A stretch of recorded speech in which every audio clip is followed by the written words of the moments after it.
Exactly correct, Your Honor. I must refresh everyone's memory about that case before I can explain my charge and reasoning. I see. In which case, I will recount the findings about that case as originally recorded by Maison Gardiennage.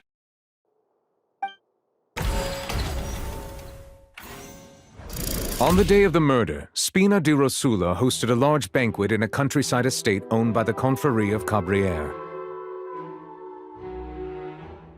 During the banquet, all attending guests heard 2 gunshots from the courtyard.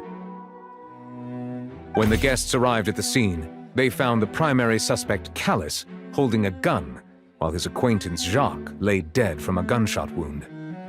The guards' investigation did not recover any other firearms from the scene.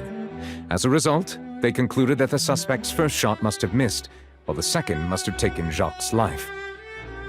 The suspect did not dispute this conclusion, and also declined to defend himself in court. Instead, he chose to prove his innocence through a duel. Callas was defeated by champion duelist Clarande in the ensuing duel, and soon succumbed to the injuries. These are the known facts about the case.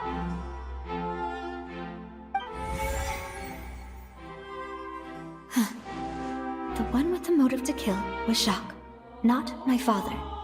And even so, Jacques still had no reason to pull the trigger. In truth, the third person shot Jacques first, and was shot in turn by my father when my father seized the gun from him. After that, the true culprit turned the third person into water, erasing all traces of him from the scene. Thank you for the summary, Your Honor. Of course, the guard's conclusion appeared quite sensible to us at the time. However, we should revisit the case now that we've gained new information about the abilities of water from the Primordial Sea.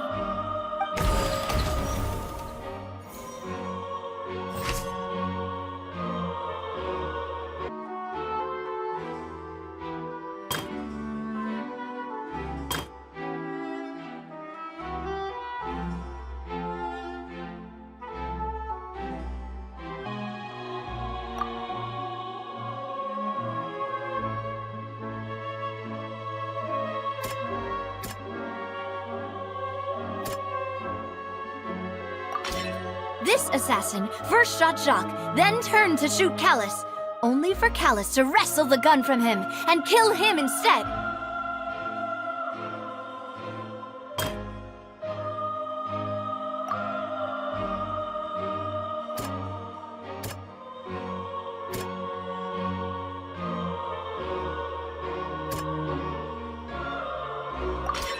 A pile of clothing was found at the scene. The guards once believed they were used by Jacques as a costume to disguise himself. But now, it is clear that the clothes were proof that there was a third person at the scene, and that they were turned into water after committing the murder. Since it was raining that day, the culprit was confident that they could use the rain to wash away all traces of their dissolved accomplice.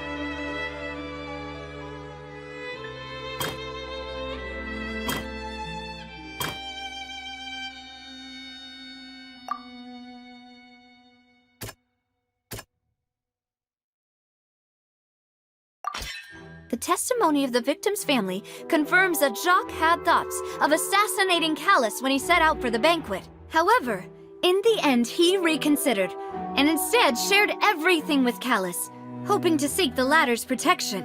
Unfortunately for Jacques, the true culprit had already considered this possibility, and had sent out another assassin. Realizing this, the true culprit caused the hired assassin to dissolve into water, leading everyone to believe Callas was responsible for Jacques' murder. This is the true version of events.